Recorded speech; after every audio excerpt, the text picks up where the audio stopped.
Her hand flew toward his face. The slap that had humiliated countless employees. The slap that had never been stopped. But this time something different happened. His hand caught her wrist mid-air. Not hard, not aggressive, just immovable. Victoria Chen, $400 million tech, CEO, Fortune, 500 queen woman who destroyed careers with a single phone call, found herself frozen, trapped by a waiter, a black man in a uniform she'd spent the last 20 minutes degrading. She didn't know his name, didn't know he'd spent 12 years training soldiers to kill, didn't know that in 4 seconds her entire empire would begin its collapse. She was about to learn. Drop your city in the comments. Let me know how far this story travels. The champagne hit Marcus Williams square in the face, cold, expensive. $800 worth of Dom Perignon running down his cheeks, soaking into his white shirt, dripping onto his polished shoes. He didn't move, didn't flinch, didn't blink. He just stood there. Tray still balanced perfectly in his left-hand napkin, still draped over his right arm, while Victoria Chen's laughter cut through the silence of Marin's restaurant like a razor. "Oh my God," she said, turning to her entourage. "Did you see his face? He didn't even react. It's like throwing water on a statue." The 2 VPs at her table laughed. Nervous, sycophantic sounds. The kind of laughter that came from people who'd seen what happened to those who didn't laugh at Victoria Chen's jokes. Marcus reached up slowly, wiped the champagne from his eyes. When he spoke, his voice was steady. "I apologize for the inconvenience, ma'am. Let me get you a fresh bottle." Victoria leaned back in her chair, crossed her arms, studied him like he was a bug she was deciding whether to crush or let crawl away. "You're apologizing to me after you brought me warm champagne after you ruined my evening." "The bottle was chilled to 47 degrees, ma'am. Standard serving temperature, but I'm happy to bring you another one." "Are you arguing with me?" "No, ma'am, just explaining." "Same thing." She stood up. Victoria Chen was not a tall woman, 5'4" in her designer heels, but she had a way of making herself seem larger. It was the way she held herself. The absolute certainty that she was the most important person in any room she entered. She stepped closer to Marcus, close enough that he could smell her perfume, close enough that the tables around them had gone completely silent. "Do you know who I am?" Marcus met her eyes, held them. "Yes, ma'am. You're the customer at table 7. Someone at a nearby table stifled a laugh. Victoria's face went red. "I'm Victoria Chen, founder and CEO of Nexus Technologies. I'm worth more money than you'll see in 100 lifetimes. I could buy this restaurant right now tonight and have you thrown out on the street. I could make one phone call and ensure you never work in this city again." "I understand, ma'am." Do you really?" She was inches from his face now, her breath hot against his skin, her eyes searching for something fierce submission, the flicker of a man who knew he was outmatched. She didn't find it. "What I understand," Marcus said quietly, "is that you're unhappy with your champagne, and I'm trying to fix that for you. That's my job." "Your job," Victoria laughed. "Your job. That's right. This is your job. Standing here in your little uniform, yes ma'am, no ma'am, bringing drinks to people who actually matter. This is the highlight of your entire pathetic life, isn't it?" Marcus said nothing. "Answer me." "I'd rather not, ma'am." "Oh, you'd rather not. How precious. He'd rather not." She turned to her table. "Did you hear that the waiter has preferences? The waiter has opinions." The VPs laughed again. One of them, a thin man in his 50s with gray temples and expensive cufflinks, shook his head in mock disbelief. "Unbelievable, Victoria. You can't find good help anywhere these days." "Clearly not." Victoria turned back to Marcus. Her hand shot out and grabbed his tie, pulled him down toward her, forcing him to bend at the waist. "Let me tell you something about how the world works, since you obviously don't understand. There are people who matter, and there are people who serve the people who matter. You're the second kind. You exist to make my life easier, to anticipate my needs, to apologize when things go wrong, whether it's your fault or not. That's what you are. That's all you are." She released his tie with a shove. Marcus straightened up slowly. His face was unreadable. "Will there be anything else, ma'am?" Victoria stared at him. Something flickered across her face. Frustration, maybe. Or the first hint of something else. Uncertainty. Because Marcus Williams wasn't playing the game right. He wasn't cowering, wasn't begging, wasn't giving her the satisfaction of watching him break. And Victoria Chen was a woman who always got her satisfaction. "What's your name?" "Marcus, ma'am." "Marcus what?" "Williams." "Marcus Williams." She rolled the name around in her mouth like she was tasting something unpleasant. "Where are you from, Marcus Williams?" "Here, ma'am. Born and raised." "Where here? What neighborhood?" Marcus paused. He knew where this was going. Had seen it before. "East Side, ma'am." "The East Side?" Victoria's smile widened. "Of course. The East Side.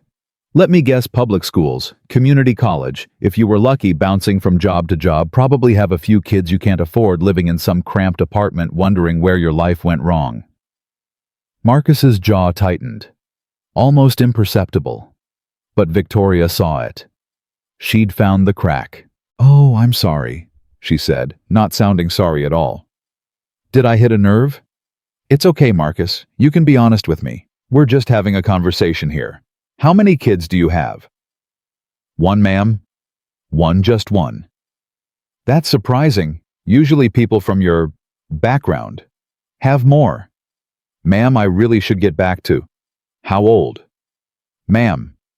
"Your kid. How old?" 8. "Boy or girl?" "Girl." "And her mother? Where is she?" Marcus's hands were shaking now. Just slightly. Just enough that the champagne glasses on his tray rattled against each other. "She passed away, ma'am. 3 years ago." Victoria tilted her head, the way a cat might look at an injured bird. "Oh," she said. "So you're a single father, working nights in a restaurant, probably working days somewhere else too, right? Trying to make ends meet, trying to give your little girl some kind of life." Marcus didn't answer. "That's sad. Marcus, that's really sad. But you know what's sadder? That this is as good as it gets for you. This moment right here, standing in front of me, being humiliated in front of all these people. This is your life. This is what you have to look forward to. Night after night, year after year, until you're too old to carry a tray and they replace you with someone younger." She reached out, straightened his tie. The gesture was almost gentle. Almost. "Some people are just born to serve, Marcus. It's not your fault. It's just how the world works." The restaurant had gone completely silent. Not a fork clinking. Not a whisper. Just the soft jazz playing through the speakers and the sound of Victoria Chen's voice. At the tables around them, people were watching. Some in horror. Some in fascination. Some with their phones out recording. One of them, an older white man in his 60s sitting alone at the bar, spoke up. "Ma'am, I think that's enough." Victoria turned. Her eyes found him instantly. "Excuse me." "I said that's enough. Leave the man alone. He's just trying to do his job." Victoria laughed. "And who the hell are you?" "Nobody important. Just someone who doesn't like watching people get bullied." "Bullied?" Victoria's voice rose. "Bullied. I'm a customer providing feedback. If you can't handle watching that, maybe you should leave." "Maybe you should leave." Victoria's face went still. The fake smile disappeared. What replaced it was something cold. Something dangerous. "Do you know who I am?" "Lady, I don't care if you're the Queen of England. You're being cruel to a man who can't fight back because he needs his job. That makes you a bully. Plain and simple." Victoria took a step toward the bar. Then another. The man didn't back down, didn't look away. "What's your name?" "Frank. Frank Morrison." "Well, Frank Morrison. Victoria pulled out her phone. Let me tell you what's about to happen. I'm going to find out where you work. I'm going to find out who your boss is. And by Monday morning, you won't have a job anymore. How does that sound? Frank Morrison shrugged. I'm retired. Been retired for 15 years. So good luck with that. Victoria's eye twitched. Then I'll find something else. Something you care about. Everyone has something. Ma'am, Marcus said. He'd moved, positioned himself between Victoria and the bar. Please, this isn't necessary. Victoria spun around to face him. Isn't necessary. You don't get to tell me what's necessary. You don't get to tell me anything. You're nothing. I understand you're upset, ma'am, and I'm sorry the champagne wasn't to your liking. Please, let me get my manager. We can work this out. I don't want your manager. I want you to understand something. She stepped closer. Her voice dropped to a whisper that somehow carried through the entire restaurant. I want you to understand that people like you don't get to stand up to people like me. It doesn't work that way. It has never worked that way. Ma'am, stop calling me that. What would you prefer I call you, Ms. Chen? Or how about the woman who's about to ruin your life? How about that? Marcus said nothing. No comeback. No clever response. What happened to all that dignity? Victoria's hand shot out and shoved his chest. He stumbled back half a step. Come on, Marcus. Show me that spine I thought I saw. She shoved him again, harder. Come on. Don't you want to hit me? Don't you want to put your hands on me? I can see it in your eyes. You want to. No, ma'am, I don't. Liar! She shoved him a third time. This time, Marcus's tray clattered to the ground. Champagne glasses shattered. The sound was like a gunshot in the silent restaurant.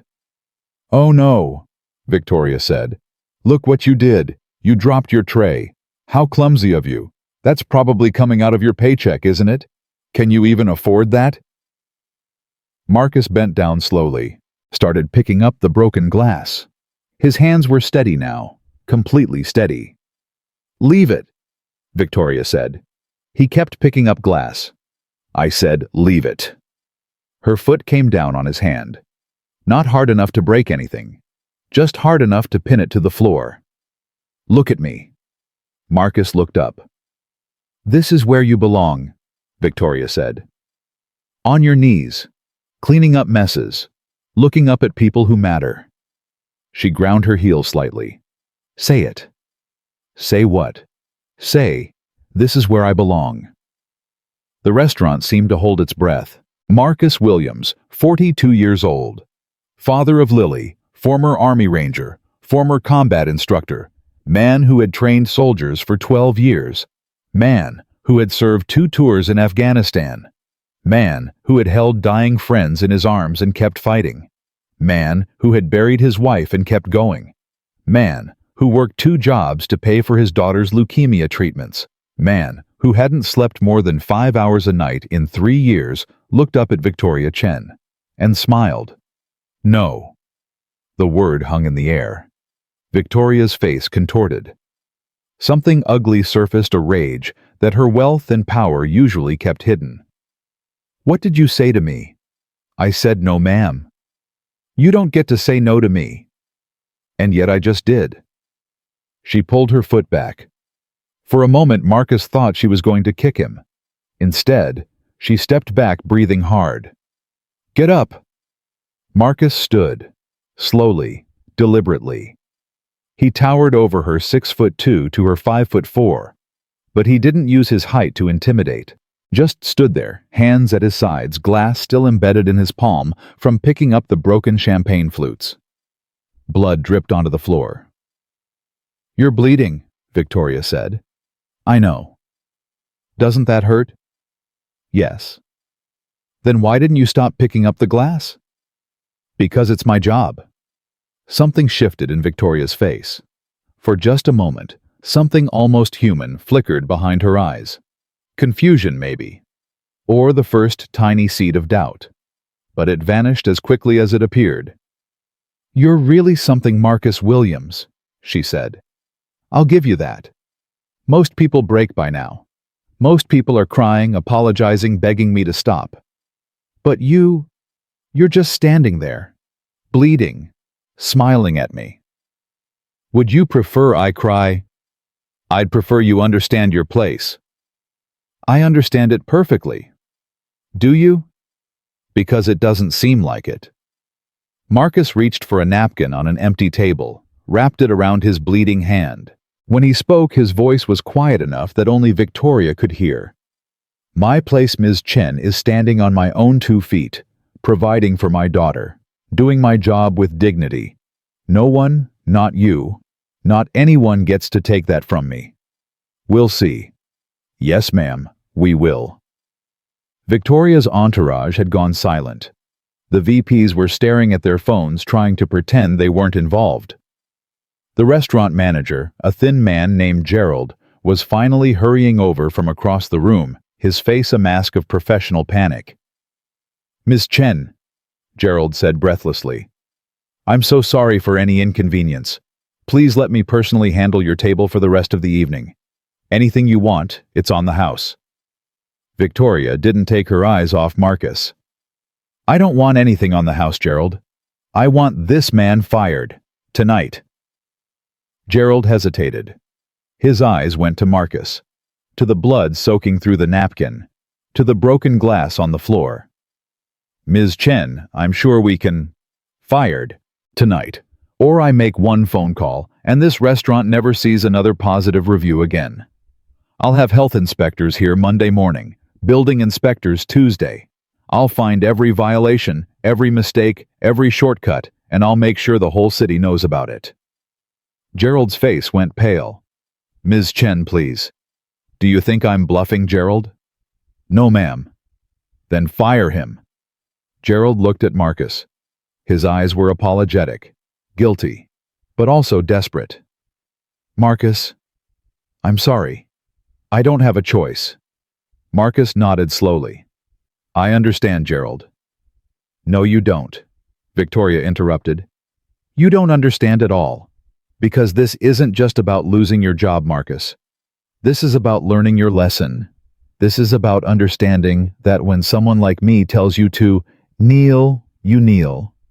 I'm not going to do that. You already lost." "Did I?" Victoria stepped closer, so close that Marcus could see the veins in her eyes, the tiny twitch at the corner of her mouth, the mask slipping. "You have nothing," she hissed.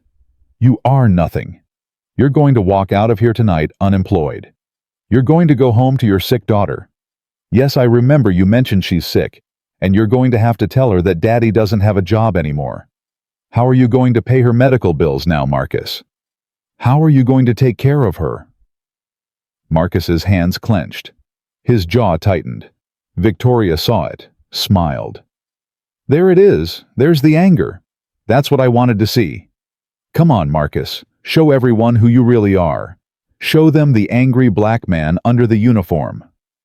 "I'm not angry, Ms. Chen." "Liar." "I'm tired."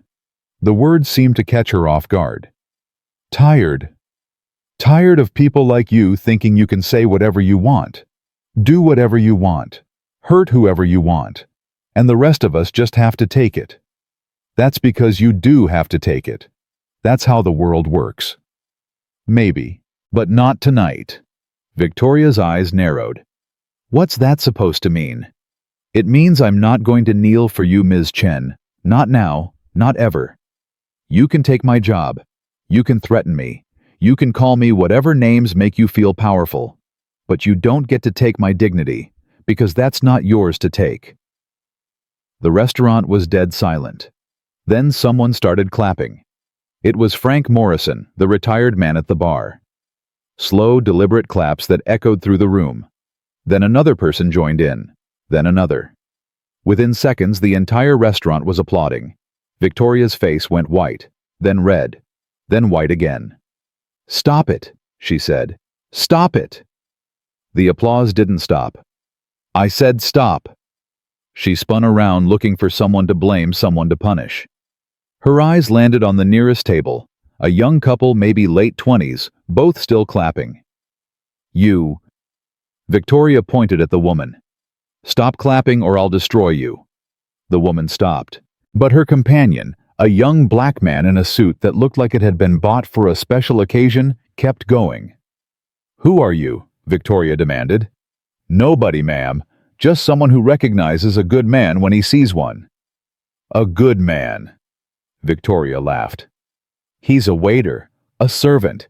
He exists to bring me drinks and shut up. He exists because his mother gave birth to him, the young man said. Same as you. Same as me. That makes him human, and humans deserve to be treated with respect. Respect is earned. No, ma'am. Respect is the baseline. Everything else is earned. Victoria's hands were shaking now, not with fear, with fury, pure, undiluted rage. She turned back to Marcus. This isn't over. I imagine it's not. I'm going to find out everything about you, every debt, every mistake, every secret, and I'm going to use it all.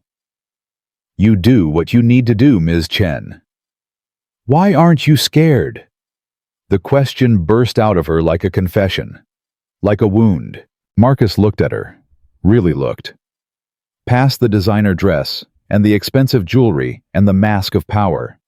He saw a woman who'd never heard the word no, a woman who'd bought her way through every obstacle, a woman who had no idea what to do when money couldn't solve her problem. Because I've faced worse than you, Marcus said quietly. Much worse, and I'm still standing. Victoria's hand came up, fast, the slap that had humiliated CEOs and board members and ex-husbands, the slap that had never been stopped. But this time was different. Marcus moved. Not fast, not aggressive, just efficient. His hand caught her wrist mid-swing, gentle but immovable. Victoria's eyes went wide. She tried to pull away. Couldn't. Let go of me. Are you going to try to hit me again? Let go of me. She swung with her other hand. Marcus redirected it effortlessly, stepped to the side, guided her momentum forward with the precision of someone who had done this exact movement 10,000 times. Victoria stumbled, caught herself on a chair. Not hurt, not touched, just stopped. Marcus released her immediately, stepped back, hands at his sides. I'm not going to let you hit me, Ms. Chen, but I'm not going to hurt you either. Victoria stood there panting. Her hair was disheveled. Her mask was gone. Every phone in the restaurant was recording. Do you have any idea what you've just done? She whispered. Yes, ma'am. I defended myself. You're finished. Maybe. You'll never work again. Not in this city, not anywhere. That's possible. I'll take everything from you. Marcus smiled, sad, tired, but genuine. You can try, Ms. Chen, but I should warn you I don't have much left to take. Just my daughter, just my dignity, and you've already proven you can't touch either one. Victoria opened her mouth to respond, but before she could, sirens wailed in the distance. Someone had called the police, and Victoria Chen's nightmare was just beginning. The sirens grew louder. Victoria straightened her dress, ran her fingers through her disheveled hair. By the time the first officer walked through the door, she had composed herself. The mask was back on. The CEO, the billionaire, the woman who had never lost a battle in her life. Officers, she said, stepping forward with her hand extended.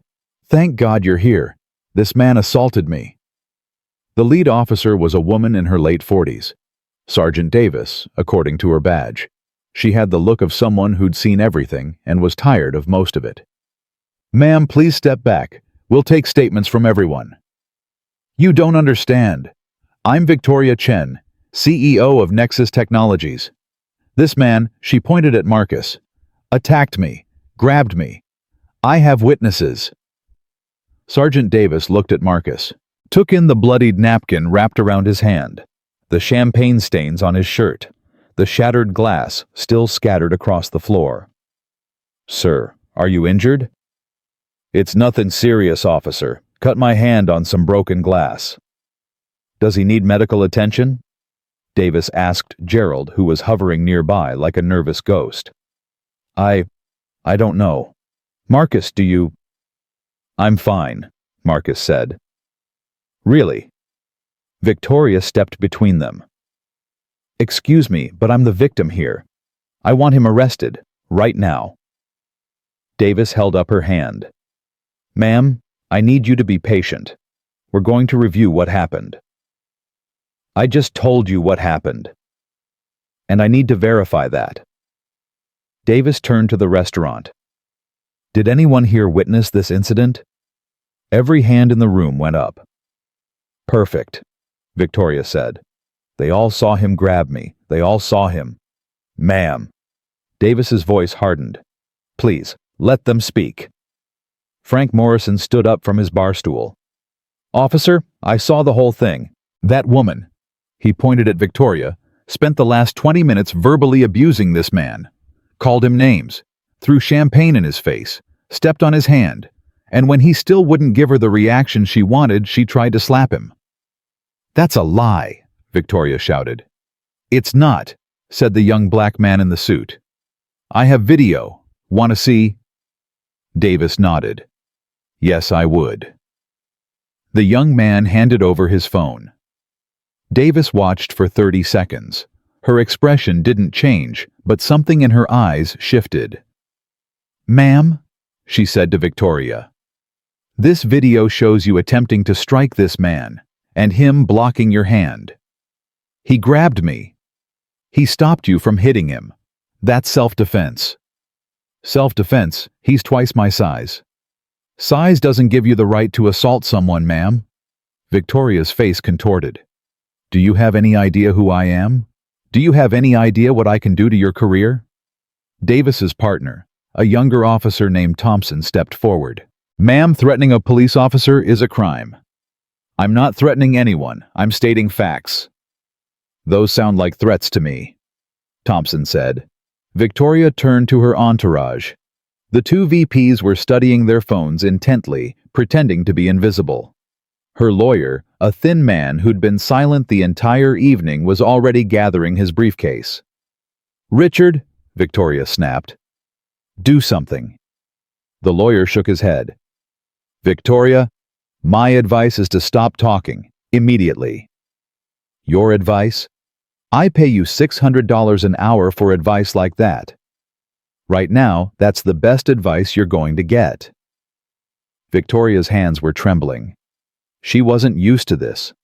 Wasn't used to being the one on the defensive. For 30 years, she'd been the predator, never the prey. Davis turned to Marcus. Sir, would you like to press charges? The question hung in the air. Every eye in the restaurant was on Marcus. He thought about Lily, about the hospital bills piling up on his kitchen table, about the double shifts and the exhaustion and the 3 hours of sleep he'd gotten last night. He thought about what it would mean to go to court, to hire a lawyer he couldn't afford, to miss work while Victoria Chen's legal team dragged out the case for months, maybe years. No, he said quietly. Victoria's face split into a triumphant smile. See? He knows he was wrong. He knows... I didn't say I was wrong, Marcus interrupted. I said I don't want to press charges.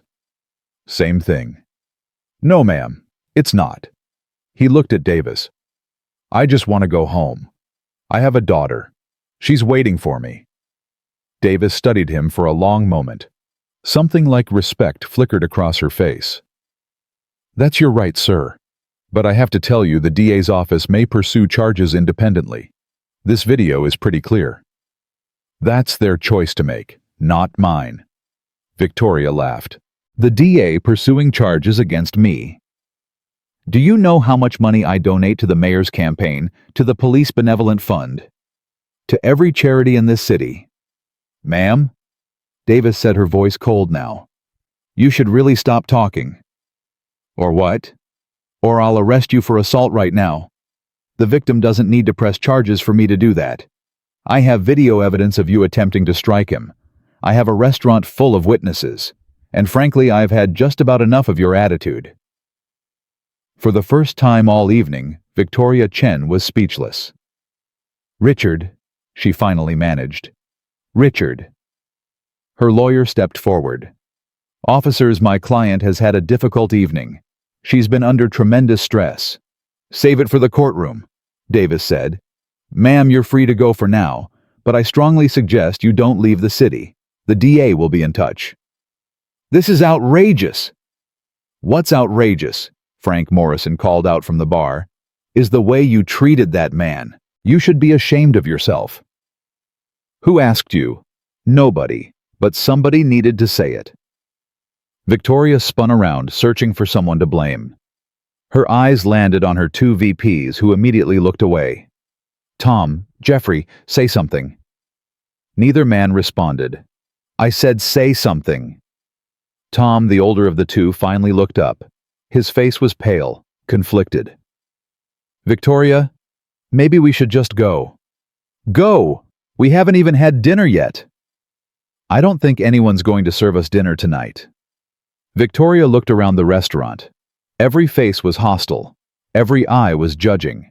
The mask of power she'd worn for so long was cracking, and she could feel it. "Fine," she said. "Fine. We're leaving." She grabbed her purse from the table, took 3 steps toward the door, then stopped, turned around, walked back to Marcus. "This isn't over," she said. "Not even close. I'm going to find out everything about you. Your address, your daughter's school, your friends, your family, everything. And I'm going to use it." Marcus didn't flinch. "You do what you need to do, Miss Chen. You have no idea what you've started. Maybe not, but I know what I'm not willing to do. And that's enough." Victoria leaned closer, her voice dropped to a whisper. "Your daughter's name is Lily, right? 8 years old, sick, needs treatment that costs more than you make in a year." Marcus's whole body went rigid. "What did you say?" "I have resources, Marcus. People who can find out anything about anyone. How do you think I got where I am? If you go near my daughter..." "You'll what? Hit me, please. Give me a reason." "Ms. Chen." Davis stepped between them. "Step away from him. Now." Victoria smiled. "I'm not doing anything wrong, officer. Just having a conversation. The conversation is over. Leave. Now." For a moment, just a moment, it looked like Victoria might refuse. Her jaw tightened. Her eyes blazed with defiance. Then she turned and walked toward the door. Her entourage followed. Tom, Jeffrey, Richard. None of them looked back. None of them apologized. At the door, Victoria paused.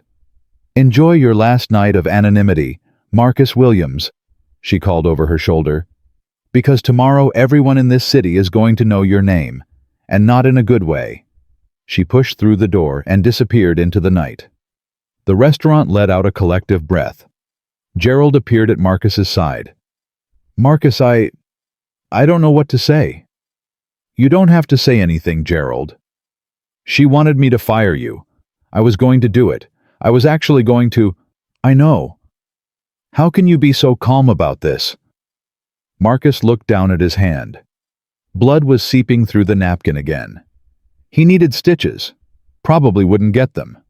Couldn't afford the ER copay. "Because getting angry won't change anything," he said. "It'll just make her right about me." Frank Morrison walked over, extended his hand. "That was the most impressive thing I've ever seen," he said. "And I spent 30 years in the Marines." Marcus shook his hand. Notice the calluses, the firm grip. "Thank you for speaking up, sir." "Frank. Call me Frank." He reached into his pocket and pulled out a business card. "Listen, I'm retired, but I still know some people. Lawyers. Good ones. If that woman comes after you..." "I appreciate it, Frank, but I can't afford a lawyer." "Who said anything about paying?" Frank pressed the card into Marcus's palm. "Some things are worth fighting for, and you've got a daughter to think about." Marcus looked at the card. Morrison and Associates. A phone number. An address downtown. I'll think about it. You do that. And Marcus? Yeah. What you did tonight, standing up to her like that, refusing to let her break you, that took guts. More guts than most people have. I was just trying to do my job. No, you were being a man. A good man. There's a difference. Davis approached. She'd been watching the exchange with interest. Mr. Williams, I'm going to need you to come down to the station tomorrow to give a formal statement. Can you do that? What time? Morning would be best. Say 9 o'clock. I work a construction job at 7. I can come by on my lunch break, around noon. Davis nodded. That works. And Mr. Williams? Yes. For what it's worth, I've been doing this job for 22 years. I've seen a lot of people lose their tempers, get violent, make situations worse. She paused. What you did tonight, the way you handled yourself, that's rare. Real rare. I was a soldier once. Learned that getting angry usually gets people killed. What branch? Army Rangers. 12 years. Davis's eyebrows rose. That explains the reflexes. Among other things. You ever think about going into law enforcement? We could use more people like you. Marcus smiled, tired, genuine. Appreciate the offer, Sergeant, but I've got enough on my plate right now. Fair enough. See you tomorrow at noon. She walked out, Thompson following behind. The restaurant slowly returned to something like normal. Waiters picked up the broken glass. Busboys wiped down tables. The jazz music swelled back to fill the silence. Gerald put his hand on Marcus's shoulder. Go home, Marcus. I'll clock you out. Full shift plus overtime. Gerald, I can finish. Go home. You've been through enough tonight. Your daughter needs you more than this restaurant does. Marcus hesitated, looked around at the faces watching him, some sympathetic, some curious, some still recording on their phones. All right, he said. I'll see you tomorrow. Take the day off. Take 2. I can't afford to take 2 days off. Marcus. 1 day. That's all I can spare. Gerald sighed. He'd known Marcus for 3 years now. Knew about Lily. Knew about the medical bills. Knew that this man worked harder than anyone he'd ever met and still couldn't get ahead. 1 day then. But Marcus, be careful. That woman, she's dangerous. I know. She's not going to let this go. I know that too. Marcus walked to the back room, grabbed his jacket from his locker, checked his phone. 3 missed calls from the babysitter. His heart stopped. He dialed back immediately. Maria answered on the second ring. Marcus? Thank God. Are you okay? I'm fine. Why? What's wrong? Is Lily okay? Lily's fine. She's sleeping. But Marcus, someone called here. About an hour ago. A woman. Marcus's blood went cold. What did she say? She asked for you. I told her you were at work. Then she asked about Lily. What school she goes to. What hospital she's being treated at. Marcus. It was creepy. Really creepy. What else did she say? Nothing. She just laughed and hung up. Marcus closed his eyes. Victoria Chen hadn't waited. She was already making good on her threats. Maria, listen to me carefully. Don't let anyone into the apartment. Anyone. If someone comes to the door claiming to be a delivery person, social services, anything, don't open it. Marcus, you're scaring me. I'm sorry. I'll explain when I get home. Just please, keep the door locked. I will. Are you coming now? I'm leaving right now, 20 minutes. He hung up, grabbed his jacket, started for the door. Gerald stopped him. What's wrong? She's already going after my family. Gerald's face went pale. What? How? She had someone call my apartment, asked about my daughter. Jesus, Marcus, I need to get home. That's what I need to do. He pushed through the back door and out into the alley behind the restaurant. The night air was cool, crisp. The kind of night where you could see the stars even through the city lights. Marcus didn't notice any of it. He walked fast, then faster. Then he was running. 20 minutes felt like an eternity. Every red light, every slow pedestrian, every second that ticked by felt like a threat. What if she'd already sent someone? What if something had happened while he was on the phone? What if he forced himself to breathe? To think. Victoria Chen was vindictive, but she was also calculating. She wouldn't do anything too obvious. Not yet. Not when so many people had seen what happened tonight. Unless she was desperate. Unless she thought she had nothing to lose. By the time Marcus reached his apartment building, he was drenched in sweat. He took the stairs 2 at a time, reached his door, knocked. "Maria, it's me. Open up."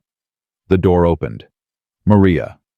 60 years old, silver hair, the eyes of a grandmother who'd raised 5 kids of her own, stood in the doorway. "Marcus, you look terrible." "Is Lily okay?" "She's fine. Sleeping. I checked on her 5 minutes ago."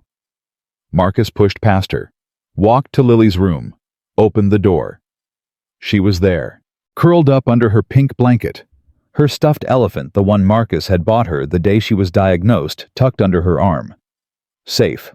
Breathing. Alive. Marcus stood in the doorway for a long moment, just watching her chest rise and fall, counting each breath like it was a miracle. Because it was. "Marcus." Maria's voice came from behind him. He closed Lily's door gently, turned around. "I'm sorry I scared you," he said. "I didn't mean to." "What happened tonight? Who was that woman?" Marcus walked to the kitchen, sat down heavily at the table. The adrenaline was wearing off now, and he could feel every bruise, every cut, every year of exhaustion pressing down on him. A customer at the restaurant, very wealthy, very powerful. I didn't give her what she wanted. What did she want? She wanted me to kneel. Maria's eyes widened. Kneel? Not literally, but yeah, pretty much. And you didn't? No, I didn't. Maria sat down across from him, reached out and took his hand, the one that wasn't wrapped in a bloody napkin. "Your wife would be proud of you." Marcus's eyes stung. He blinked hard. "She'd tell me I was stupid, that I should have just apologized and moved on. Maybe, but she'd still be proud." They sat in silence for a moment.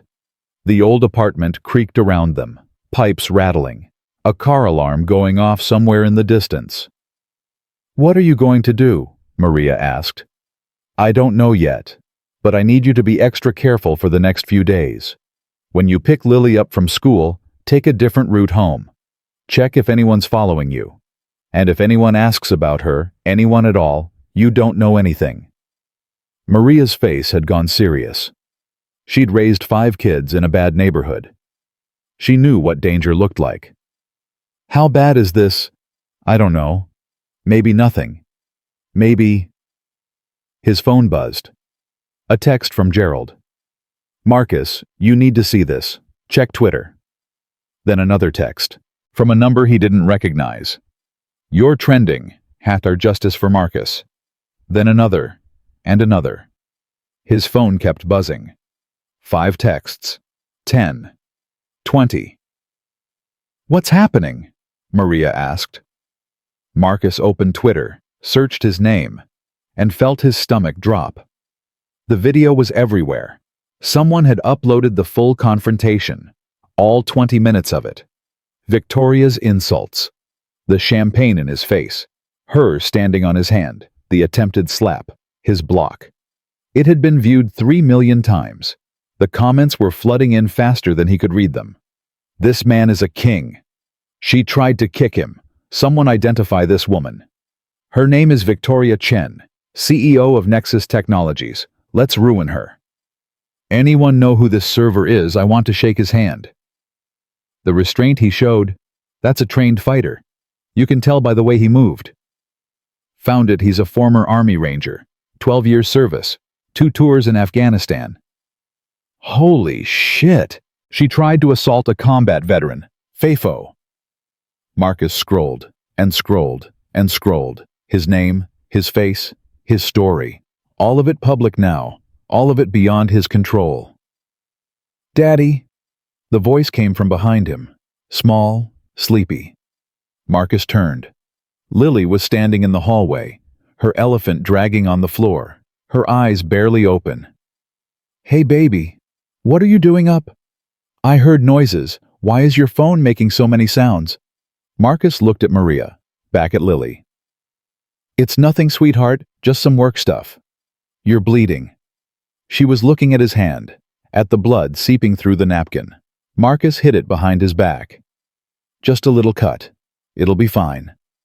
"Does it hurt?" "Not really." "Mama always said you should put a bandage on cuts." Marcus's throat tightened. She was so much like her mother, the same eyes, the same concern for everyone except herself. "You're right. I'll put a bandage on it, but first, you need to go back to sleep." "Will you tuck me in?" "Of course I will." He picked her up. She wrapped her arms around his neck, already half asleep.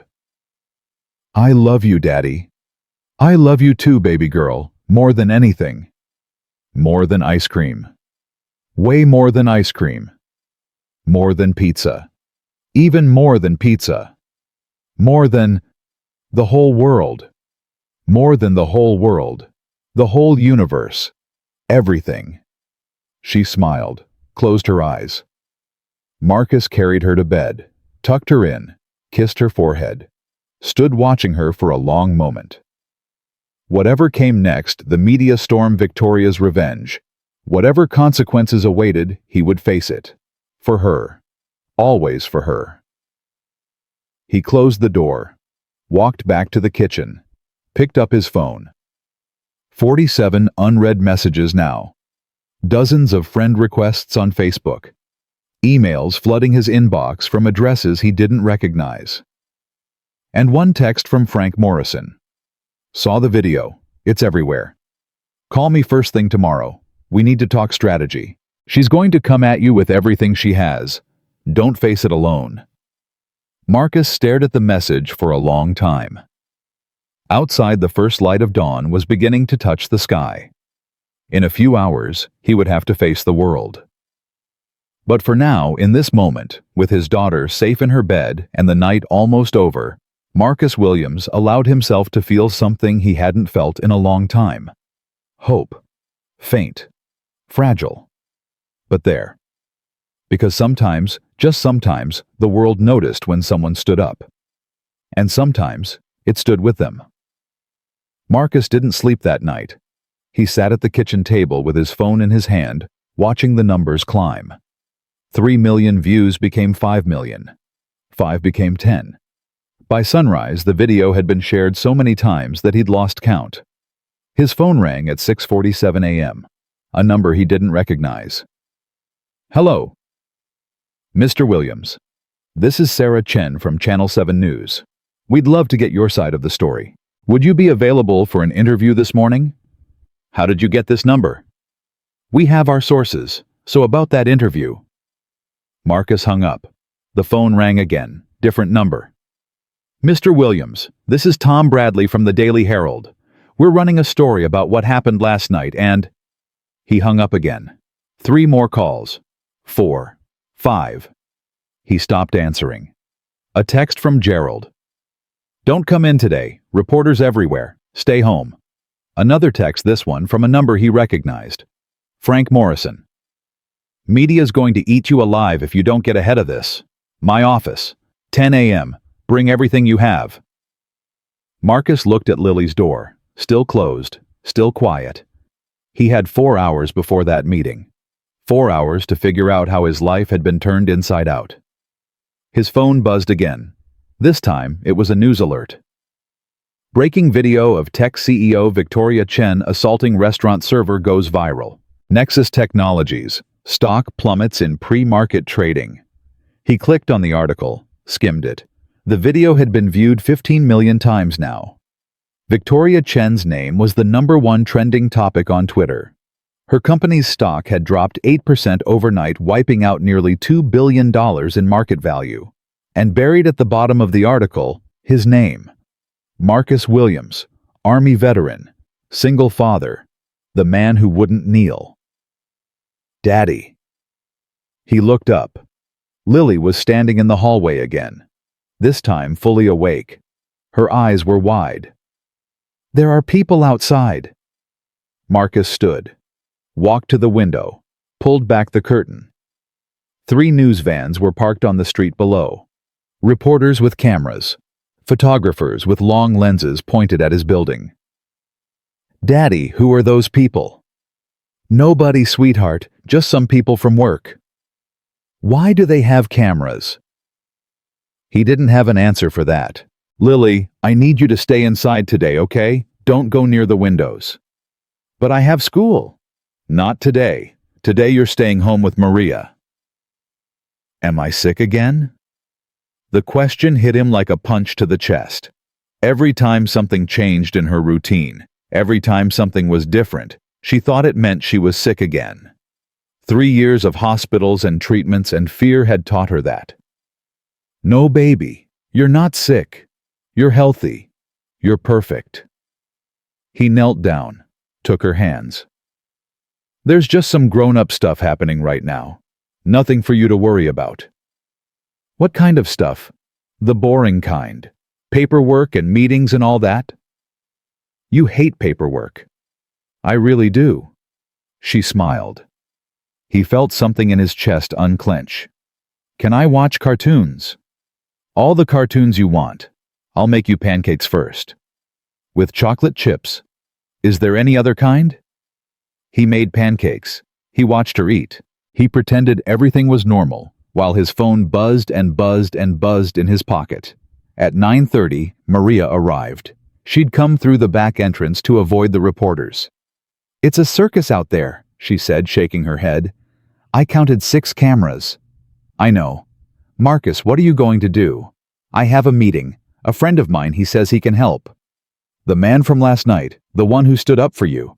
"Yeah, Frank Morrison." "Can you trust him?" Marcus thought about it. Thought about the way Frank had looked at Victoria Chen. The way he'd refused to back down. The way he'd handed over his card without asking for anything in return. "I think so. I hope so." Hope isn't a plan.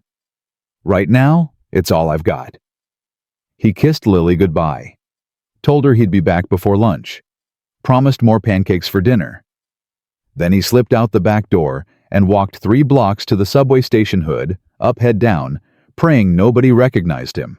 Frank Morrison's office was downtown, 5th floor of a building that had seen better days. The elevator creaked. The hallway smelled like old coffee and older carpet. But when Marcus walked through the door marked Morrison and Associates, he found himself in a surprisingly modern space. Clean lines, expensive furniture, a receptionist who looked up with a professional smile. "Mr. Williams, Mr. Morrison is expecting you. Right this way." Frank's office was at the end of the hall. He was standing when Marcus walked in, already moving to shake his hand. "You look like hell." "Didn't sleep." "I figured. Sit down. Coffee." "Please." Frank poured 2 cups, handed one to Marcus, sat down across from him. "First things first. How's your daughter?" "Safe. Scared. She doesn't understand what's happening." "Kids are resilient. She'll be okay." Frank leaned forward. "Now let's talk about what we're dealing with. I've been watching the coverage all morning. The videos everywhere. Every major network is running it. Social media is losing its mind." "I saw." "What you might not have seen is Victoria Chen's response." Marcus's stomach tightened. "What response?"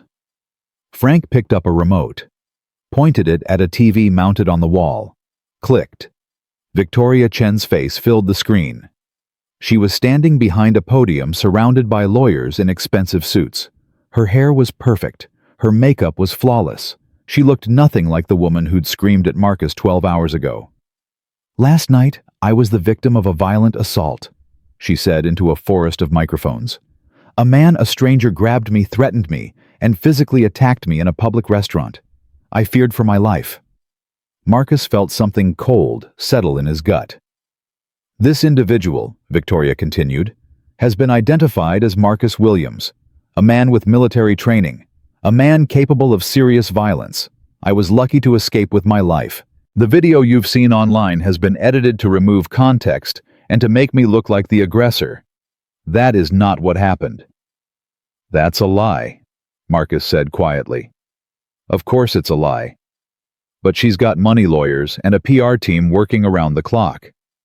The question is, do you have anything to counter with? I have the truth. The truth is a great start, but it's not enough. Not against someone like her." Frank muted the TV. "I did some digging this morning. Victoria Chen has a history. Lawsuits, settlements, former employees who've signed NDAs. This isn't the first time she's done something like this. It's just the first time someone caught it on camera. So why isn't she in jail? Because money is the best insulation in the world. She's got lawyers who specialize in making problems disappear. She's got connections in the DA's office, the mayor's office, probably the governor's office too. If you try to fight her alone, she'll bury you." "Then what am I supposed to do?" Frank smiled. It wasn't a happy smile. It was the smile of a man who'd been waiting for this question. "You let me help you, pro bono." "Why? You don't even know me." "I know enough. I know you served your country. I know you're raising a sick daughter on your own. I know you stood up to a bully when everyone else in that restaurant was too scared to say a word." Frank leaned back. "I spent 30 years in the Marines, Marcus. I've seen brave men and I've seen cowards.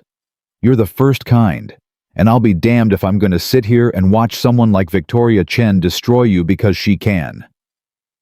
Marcus stared at him. "What's the catch?" "No catch. But I need you to trust me, and I need you to do exactly what I say. Which is, we're going to hold a press conference, today, before she has a chance to control the narrative any further." Marcus shook his head. "No. No cameras, no interviews. I just want this to go away." "It's not going to go away. That's what I'm trying to tell you.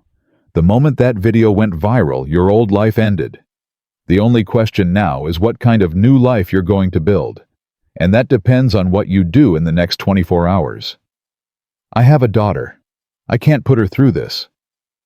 If you don't fight back, Victoria Chen will put her through worse. She already knows where you live. She already knows Lily's name. You think she's going to stop?" Marcus closed his eyes. He could still hear Victoria's voice. "Your daughter's name is Lily." "Right. 8 years old. Sick." "What would I even say?" "The truth. All of it. Who you are. What happened. Why you didn't fight back when you easily could have. I'm not a hero. You are to 15 million people right now, and that number is growing every minute." Marcus's phone buzzed. He looked down. A text from Maria. "More reporters. Someone knocked on the door. Didn't answer. Lily's scared." His hands tightened around the phone. "Okay," he said. "Okay, let's do it." 2 hours later, Marcus stood behind a podium in a conference room Frank had rented. The room was packed, cameras everywhere, microphones pointed at him like weapons. His hands were shaking. Frank stood beside him, steady, calm. "You've got this," he whispered. "Just tell the truth." Marcus cleared his throat, looked at the sea of faces. "My name is Marcus Williams. I'm 42 years old. I'm a single father. I work 2 jobs to pay for my daughter's medical treatments. Last night I was working at Marin's restaurant when I was verbally and physically assaulted by a customer." The cameras clicked and flashed. He kept going. "That customer was Victoria Chen. She threw champagne in my face. She stepped on my hand. She threatened my job. She threatened my daughter. And when I still wouldn't give her the reaction she wanted, she tried to slap me." "Mr. Williams," a reporter shouted, "why didn't you fight back? The video shows you clearly have training." "Because I'm not that person anymore. I spent 12 years in the army. I trained soldiers to fight, to kill. I've seen what violence does to people, the ones who receive it and the ones who deliver it." He paused. "I made a promise to my daughter when her mother died. I promised her that her father would always come home. That means I don't fight unless there's no other choice. Last night there was another choice. What about Ms. Chen's claims that you attacked her?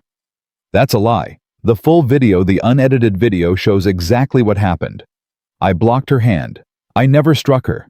I never threatened her. I just refused to let her hit me. Ms. Chen claims the video was edited. There were 50 phones recording that restaurant. 50 different angles. Every single one of them shows the same thing. She attacked me. I defended myself. That's it. Another reporter. Do you plan to press charges? Marcus looked at Frank. Frank gave him a small nod. I'm still considering my options. But I want to be clear about something. I don't want revenge. I don't want Victoria Chen's money. I just want to go home to my daughter and live my life in peace. If she's willing to leave me and my family alone, I'm willing to walk away. And if she's not willing, Marcus's jaw tightened. Then I'll do whatever it takes to protect my daughter. Whatever it takes. The press conference lasted another 20 minutes. Questions about his military service. Questions about Lily. Questions about what happened at the restaurant. Through it all, Marcus told the truth. Just the truth. When it was over, Frank walked him out the back door. You did good, he said. Better than good. I felt like I was going to throw up the whole time. That's normal. The important thing is you got your story out there. Now let's see how she responds. They didn't have to wait long. Victoria Chen's counterattack came at 4 p.m. Marcus was back at his apartment watching the news coverage of his press conference when the story broke. Breaking: Victoria Chen files $50 million defamation lawsuit against Marcus Williams. His phone rang.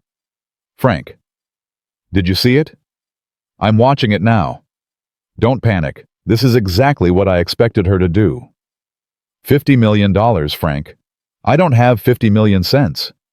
You don't need it. This is a scare tactic. She's trying to bury you in legal fees, force you to back down. But here's the thing. She just made a massive mistake. How is this a mistake? Because now there's going to be a trial, discovery, depositions. We're going to be able to subpoena every email she's ever sent, every text message, every settlement she's ever paid to keep people quiet. Victoria Chen just opened Pandora's box. What if she buries me before the trial even starts? She won't. Because by tomorrow morning, you're going to have more lawyers volunteering to represent you than you can count. I've already had calls from 6 firms. This case is a goldmine for anyone who wants to take down a bully. Marcus sat down heavily. His head was spinning. I never wanted any of this. I know, but it's here. And you can either let it crush you or you can use it to make sure she never does this to anyone else. What about Lily? What about... His phone buzzed, a text from an unknown number.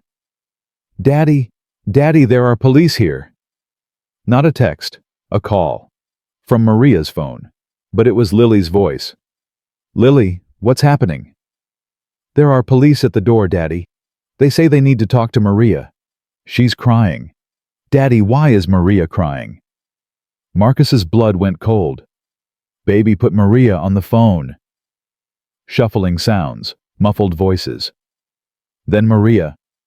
Marcus, they're saying I'm not licensed to provide childcare. They're saying they have to take Lily. What? Some anonymous tip. They're saying I've been running an illegal daycare. Marcus, I've been watching neighborhood kids for 30 years. Nobody's ever... Don't let them take her. Maria, do not let them take her. They're saying if I don't cooperate, they'll arrest me. I'm coming. I'm coming right now. Don't let them take her. Tell them to wait. Tell them. The line went dead. Marcus ran. He'd never run so fast in his life. Down the stairs, out the door, past the reporters who shouted questions at him, down the street, around the corner. His lungs burned. His legs screamed. 3 blocks. 2 blocks. 1. He burst through the front door of his building. Took the stairs 3 at a time. His apartment door was open. He ran inside. Maria was sitting on the couch sobbing. 2 police officers stood in the living room, their faces professionally blank. And Lily, was gone. Where is she? Marcus's voice didn't sound like his own. Where is my daughter? Sir, please calm down. Don't tell me to calm down. Where did you take her? Sir, we received a report that the minor was in an unsafe environment. She's been placed in temporary protective custody, pending an investigation. Unsafe. This is her home. I'm her father. Sir, we understand you're upset, but give me my daughter back, right now. That's not possible at this time. If you'd like to contact Child Protective Services. Marcus stepped forward. His hands were shaking. His vision was red at the edges. The officer's hands moved to their belts. Sir, I need you to step back. Maria grabbed Marcus's arm. Marcus. Marcus, don't. They'll arrest you. They'll take you away from her forever. Her words cut through the rage. He stopped, breathed. Where is she? She's been taken to a temporary care facility. You'll be contacted by CPS within 24 hours. She's sick. She has leukemia. She needs her medication. We were informed of her medical needs. She'll be properly cared for. You can't do this. Sir, we're just doing our jobs. Marcus wanted to scream. Wanted to put his fist through the wall. Wanted to do all the things he'd spent years learning not to do. Instead, he stood there, helpless, watching his whole world collapse. This was her, he said quietly. Victoria Chen. She did this. The officers exchanged a glance. Sir, we can't comment on. You know it. You know it. Sir. Get out. His voice was barely a whisper. Get out of my home. The officers left. Marcus stood in the empty apartment. Lily's elephant was on the floor. She'd dropped it when they took her. Marcus picked it up, held it to his chest. And for the first time in 3 years since the night his wife died, Marcus Williams broke down and cried. His phone rang. Frank's number. He answered. Couldn't speak. Marcus, what happened? I saw you running. She took her. His voice cracked. Victoria Chen took my daughter. Silence on the other end. Then Frank, I'm on my way. Don't move. Don't do anything. I'm on my way. Frank, I can't lose her. I can't. You won't. I promise you, Marcus. You won't. Marcus hung up, sank to the floor, held Lily's elephant against his chest. Somewhere across the city, Victoria Chen was probably smiling. She thought she'd won. She thought she'd broken him. She didn't know Marcus Williams at all. Frank arrived 17 minutes later. He found Marcus exactly where he'd left himself on the floor, back against the wall, Lily's stuffed elephant clutched to his chest like a lifeline. Marcus. No response. Marcus, look at me. Marcus's eyes were red, swollen, empty in a way Frank had seen before in soldiers who'd lost everything, in men who'd been pushed past their breaking point. She's 8 years old, Frank. She doesn't understand what's happening. She's probably terrified right now. She's probably crying for me. I know. She has leukemia. She needs her medication every 6 hours. What if they don't give it to her? What if... They will. By law, they have to provide medical care. By law, Marcus laughed. It was a terrible sound. The law just took my daughter. The law just walked into my home and stole my child because some billionaire made a phone call. Frank knelt down beside him, put a hand on his shoulder. Listen to me. I know you're hurting. I know you want to burn the whole world down right now. But you can't. Not yet. Not like this. Then what am I supposed to do? You're supposed to fight. Smart, strategic, the way you were trained. I wasn't trained for this. I was trained for combat, for enemies I could see. Not this. This is combat, Marcus. Just a different kind. And Victoria Chen just made a critical mistake. Marcus looked up. What mistake? She took my daughter. She won. No, she overreached. She got desperate. And desperate people make mistakes. Frank pulled out his phone. While I was driving over here, I got a call from a friend at the Department of Child Services. The anonymous tip that triggered this investigation, it came from a burner phone, untraceable. So the tip included specific details: Lily's medical condition, Maria's name, your work schedule, information that a random concerned citizen wouldn't have. Victoria Chen knew all of that. She had someone call my apartment last night. Exactly. And if we can prove that connection, we can prove she filed a false report. That's a felony, Marcus, even for someone like her. How do we prove it? We dig. We find the connection between her and that tip. We expose her. Marcus shook his head. That could take weeks, months. Lily can't wait that long.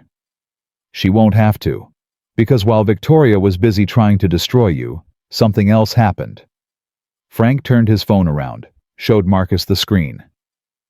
Look. It was a GoFundMe page. Justice for Marcus Williams. The number at the top made Marcus's breath catch. $847,000. That can't be real. It's real. Created 6 hours ago by someone who saw your press conference. It's been growing by $100,000 an hour. Frank scrolled down. Look at the comments. Marcus read them. Hundreds. Thousands. I was bullied by my boss for years. Finally, someone is standing up. This man is a hero, a real hero. Victoria Chen threatened my company once. She's a monster. I'm donating $10,000. Single dad here. This guy is all of us. Stay strong, brother. I know what it's like to be powerless against rich people. Not anymore. Marcus, we've got your back. This money, Frank said, is going to pay for the best lawyers in the country. Not just any lawyers, the ones who specialize in taking down people like Victoria Chen, the ones who've been waiting for a case like this. Marcus stared at the screen. His hands were shaking. I never asked for this. You didn't have to. You earned it, by being the man you are. Marcus's phone buzzed. A text from an unknown number. Mr. Williams, this is Jennifer Walsh from Walsh & Associates. We'd like to represent you pro bono in your case against Victoria Chen. Please call at your earliest convenience. Another text. Different number. Marcus, this is David Chen from the Civil Rights Legal Foundation. We've been watching your case. We want to help. No charge. Another, and another, and another. Frank smiled grimly. See what I mean? She woke up a giant Marcus. All those people she's stepped on over the years. All those settlements she forced people to sign. All those careers she destroyed. They've been waiting for someone to stand up. And now they have you. I don't want to be a symbol. I just want my daughter back. Then let's go get her. They drove to the CPS office downtown. Frank made calls the entire way to lawyers, to journalists, to people whose names Marcus didn't recognize, but who seemed to owe Frank favors. By the time they arrived, a crowd had gathered outside. Reporters, cameras, but also regular people. Men and women holding signs. Free Lily. Marcus is a hero. Victoria Chen is a criminal. Marcus stared at them through the car window. How did they know we'd be here? I may have mentioned it to a few people. Frank parked the car. Victoria Chen wants to fight this in the shadows. We're going to fight it in the light. Every move she makes, the whole world is going to see. They pushed through the crowd. Cameras flashed. Reporters shouted questions. Marcus, how do you feel about your daughter being taken? Do you have a message for Victoria Chen? Are you going to sue? Marcus stopped, turned to face them. I'm going to get my daughter back. That's all I have to say. Inside the CPS office, they were met by a woman named Patricia Holmes. Mid-50s gray hair, the exhausted look of someone who'd seen too much suffering and couldn't do enough about it. Mr. Williams, I've been expecting you. Where's my daughter? She's safe. She's being well cared for. I want to see her. I understand, but there are procedures. I don't care about procedures. I care about my daughter. She's 8 years old. She's sick. She needs her father. Patricia's expression softened. Mr. Williams, I want you to know I've reviewed your case. The circumstances are unusual.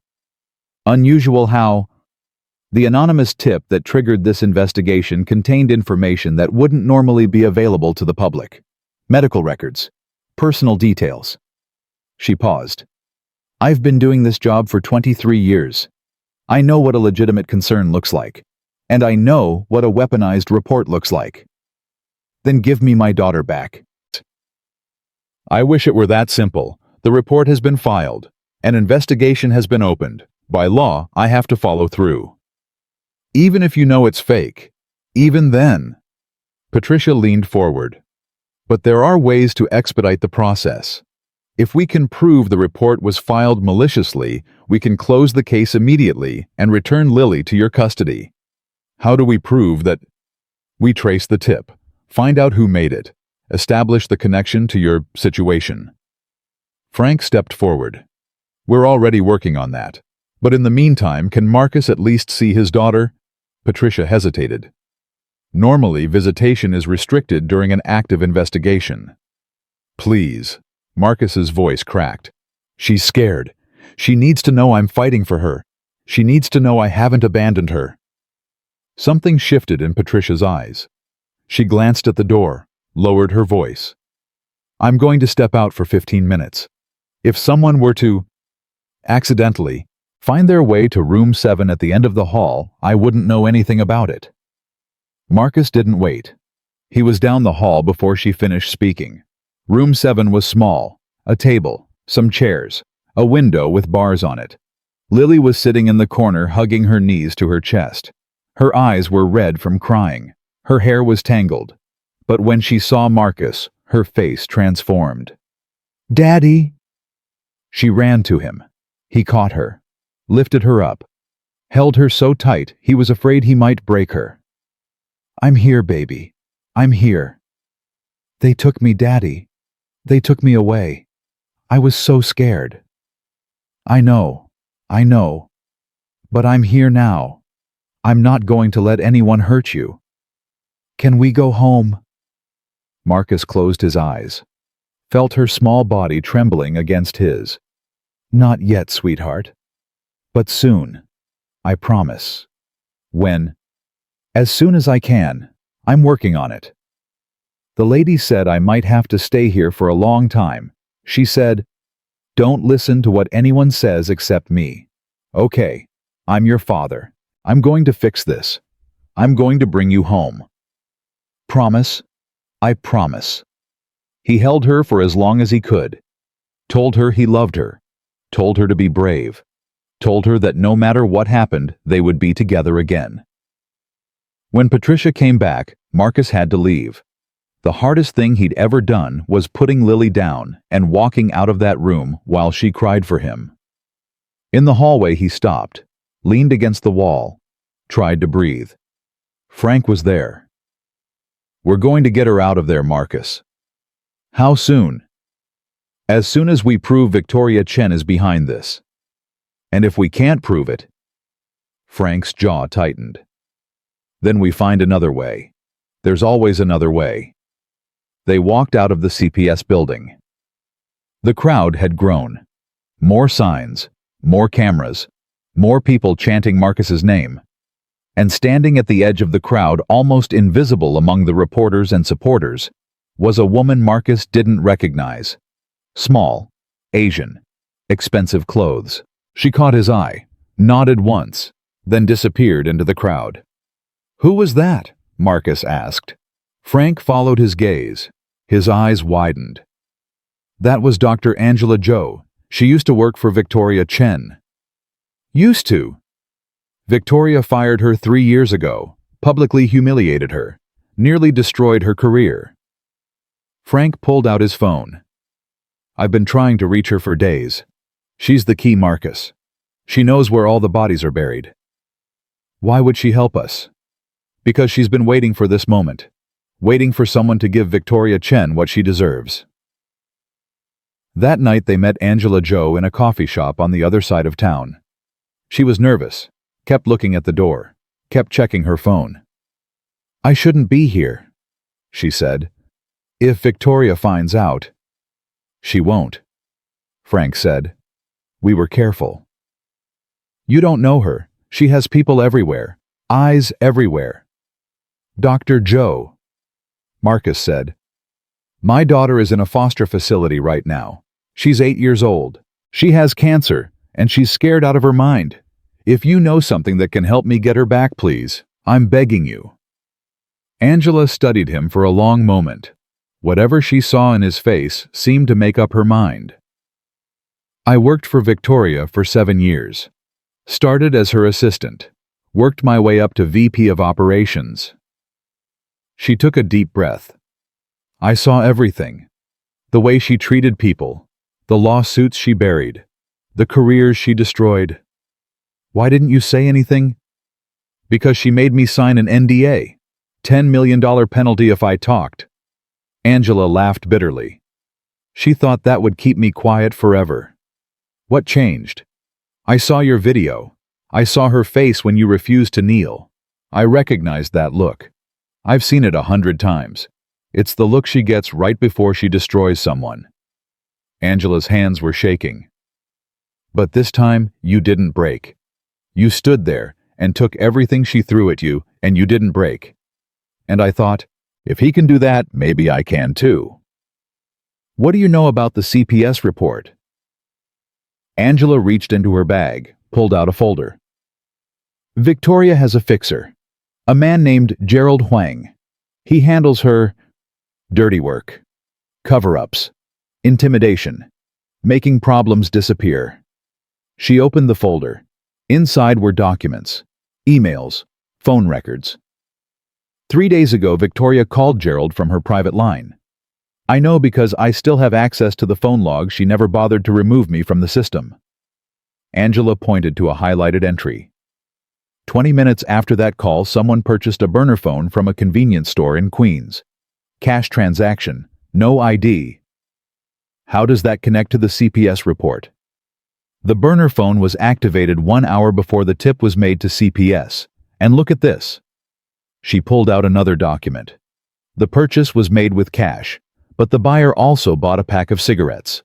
Marlboro Reds, Gerald Huang's brand. "That's circumstantial," Frank said. "A good lawyer would tear it apart."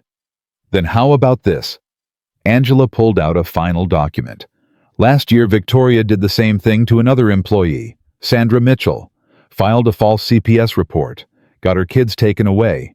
Sandra was so broken by the process that she signed whatever Victoria wanted just to get her children back." "Where's Sandra now?" "Living in Ohio. Changed her name. Too scared to ever talk about what happened." Angela's voice hardened. "But I have her sworn statement. I've been collecting evidence for 3 years, Mr. Williams. Waiting for the right moment. Waiting for someone who wouldn't back down." Marcus stared at the documents, at the evidence of Victoria Chen's cruelty laid out in black and white. "Why didn't you go to the police?" "Because the police work for people like Victoria. The system works for people like Victoria. The only way to beat her is to expose her so completely that even her money can't save her." "And you think I can do that?" "I think you already are." Angela closed the folder, slid it across the table. "Everything I have is in here. Emails, phone records, witness statements, financial documents showing payoffs to judges, to police officers, to journalists. It's enough to destroy her. But it has to come from you." "Why me?" "Because right now, you're the only person in the world that people are listening to. The only person they trust. Victoria Chen has been telling her story for 30 years. Now it's time for someone to tell the truth." Marcus took the folder, felt the weight of it in his hands. "If I do this, she'll come after everyone. You, Frank, my daughter." "She's already coming after your daughter. The question is whether you fight back or let her win." Marcus thought about Lily, about the way she'd clung to him in that room, about the promise he'd made. "I'm going to need more than documents." "What do you mean?" "I mean Victoria Chen isn't going to go down just because I hold a press conference. She'll deny everything. She'll claim the evidence is fake. She'll spend whatever it takes to bury this. So what do you suggest? Marcus looked at Frank, then at Angela. I need her to admit it, on camera, in front of witnesses. She'll never do that. She will if she thinks she's winning. Marcus's mind was working now, the same way it used to work in combat when the situation was desperate and the odds were impossible. Victoria Chen's weakness is her ego. She needs to feel powerful. She needs to prove she's better than everyone else. So we give her what she wants. We make her think she's beaten me. We make her think I'm broken, desperate, ready to surrender. Marcus's eyes hardened. And when she comes to gloat, when she can't help but twist the knife one more time, we catch every word. Frank whistled softly. That's a hell of a gamble. My daughter is in a cage because of that woman. I'm not gambling. I'm going to war. Angela studied him with new respect. What do you need from me?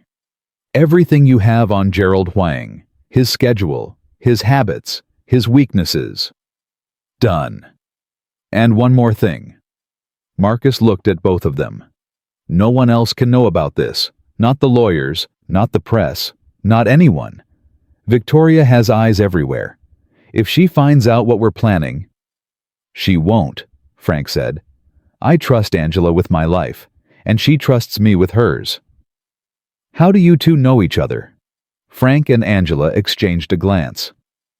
I was her father's commanding officer, Frank said quietly. In Vietnam. He saved my life. I promised him I'd look after his daughter if anything ever happened to him. He died in 1992, Angela said. Frank's been looking out for me ever since. Marcus nodded slowly. In his world, bonds like that meant everything. They were the only things you could truly count on when everything else fell apart. Then let's do this. They planned through the night. Every detail, every contingency, every possible way Victoria could counter them. By morning, Marcus knew exactly what he had to do. He called Victoria Chen's office. I'd like to speak with Ms. Chen. I'm sorry, Mr. Williams, but Ms. Chen is not available. Tell her I'm ready to settle. Tell her I'll sign whatever she wants. I just want my daughter back. A long pause. Hold, please. 3 minutes later, Victoria's voice came on the line. Well, Marcus Williams, I didn't expect to hear from you so soon. Ms. Chen, I think we should talk. Do you? After everything you said at your little press conference. I was angry. I wasn't thinking clearly. But now my daughter is in CPS custody and I can't do this anymore. I can't fight you. Silence on the line. Marcus could almost hear her smiling. What exactly are you proposing? I'll drop everything. The press conference. The lawyers. I'll give a public statement saying I was wrong. That I overreacted. That you were the victim, not me. In exchange for my daughter, I just want Lily back. That's all I've ever wanted. Victoria laughed. It was the same laugh he'd heard in the restaurant. Cold, cruel, triumphant. You know what, Marcus? I think I'd like to see your face when you say all this. Come to my office. Tonight. 8 p.m. We'll discuss terms. I'll be there. And Marcus? Come alone. If I see anyone else, a lawyer, a reporter, anyone, the deal is off. And your daughter stays exactly where she is. I understand. Good. I knew you'd come around eventually. They always do. She hung up. Marcus put down the phone. Frank was watching him. You sure about this? No, but I'm going to do it anyway. If she realizes what you're doing, then I'll deal with that when it happens. Marcus stood up, walked to the window, looked out at the city that had become a battlefield. My daughter is counting on me, Frank. I'm not going to let her down. You're a good father, Marcus.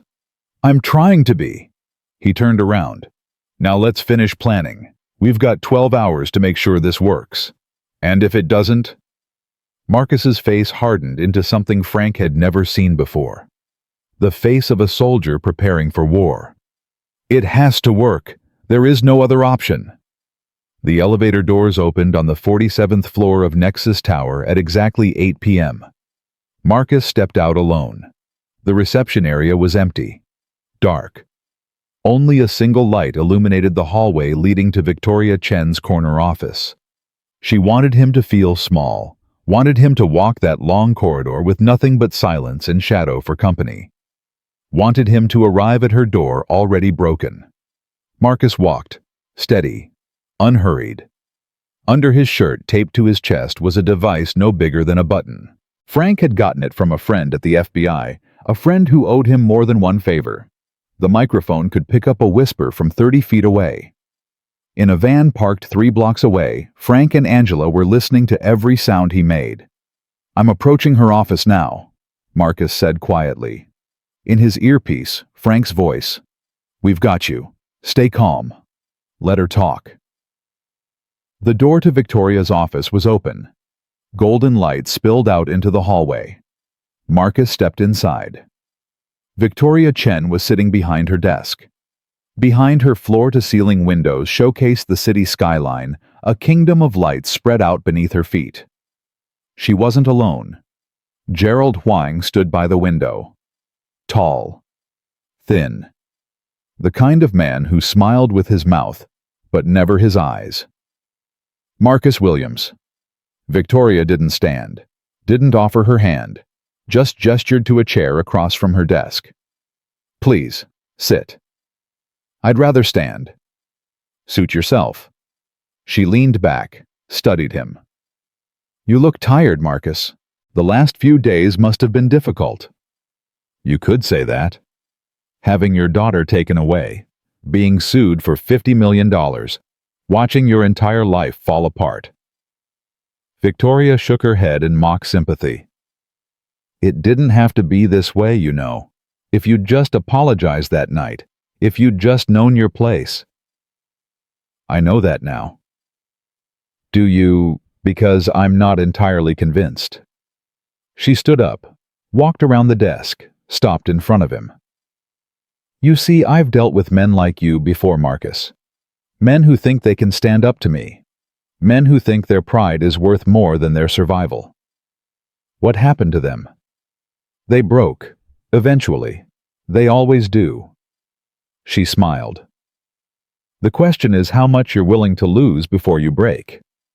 I've already lost everything." "Not everything, not yet." Victoria walked to a small bar in the corner, poured herself a drink. "Your daughter is still alive after all. Still healthy, relatively speaking. Still hoping her daddy will come save her." Marcus's hands clenched. He forced them to relax. "That's why I'm here. Yes, to beg, to surrender, to give me exactly what I want." Victoria turned around. Her eyes were bright with triumph. "Do you know how long it's been since someone actually challenged me? Marcus? Most people take one look at my lawyers, my money, my power, and they fold immediately. But you actually thought you could win." "I was wrong." "Yes, you were." She took a sip of her drink. "But I have to admit it was entertaining watching you try. The press conference, the GoFundMe, all those pathetic people rallying behind you like you were some kind of hero." She laughed. "Heroes don't exist, Marcus. There are only winners and losers, and you're about to learn which one you are. What do you want me to do?" "First, you're going to sign this." Gerald Huang stepped forward holding a document. "It's a comprehensive statement admitting that you assaulted me at the restaurant, that the video was taken out of context, that you've been lying to the press and the public." Marcus looked at the document, didn't take it. "If I sign this, I could go to prison." "Possibly. But your daughter won't be in foster care anymore. Isn't that what you want? You're saying if I sign this confession, you'll drop the CPS case? I'm saying the anonymous tip that started that investigation could be withdrawn. New evidence could come to light, proving that your babysitter was perfectly qualified. These things happen all the time." "So you admit you filed that report?" Victoria's smile flickered, just for a second. "I'm not admitting anything. I'm simply explaining how the system works. The system. Marcus shook his head. Is that what you call it? Filing false reports? Taking children from their parents? Destroying people's lives because they bruised your ego? Careful, Marcus. You came here to surrender, remember? I came here to get my daughter back. Same thing. No, it's not. Something in his voice made Victoria pause. Her eyes narrowed. What are you playing at? I'm not playing anything. I'm just trying to understand. Marcus took a step toward her. Why do you do this? You have everything. Money, power, fame. Why do you need to destroy people who have nothing? Because I can. Victoria's voice was cold now. The mask was slipping. Because people like you need to understand that there are rules, hierarchies. Some people are meant to lead, and some people are meant to serve. When you refused to kneel that night, you violated the natural order. You challenged my authority in front of witnesses. So this is about pride. This is about power, and the message that gets sent when someone like you thinks they can stand up to someone like me. Victoria stepped closer, close enough that Marcus could smell her perfume. If I let you get away with it, what happens next? Other people start thinking they can resist. Other people start thinking they have rights. The whole system falls apart. The system where you get to treat people like dirt. The system where people like me make the rules and people like you follow them. Victoria's voice was rising now. The careful control was cracking. Do you have any idea how hard I worked to get here? How many obstacles I overcame? How many people tried to stop me? So because you had it hard, everyone else should suffer. Everyone does suffer. That's life. The only question is whether you're the one doing the suffering or the one causing it. She jabbed a finger at his chest. I chose a long time ago which one I was going to be, and I'll be damned if some waiter from the East Side is going to make me question that choice.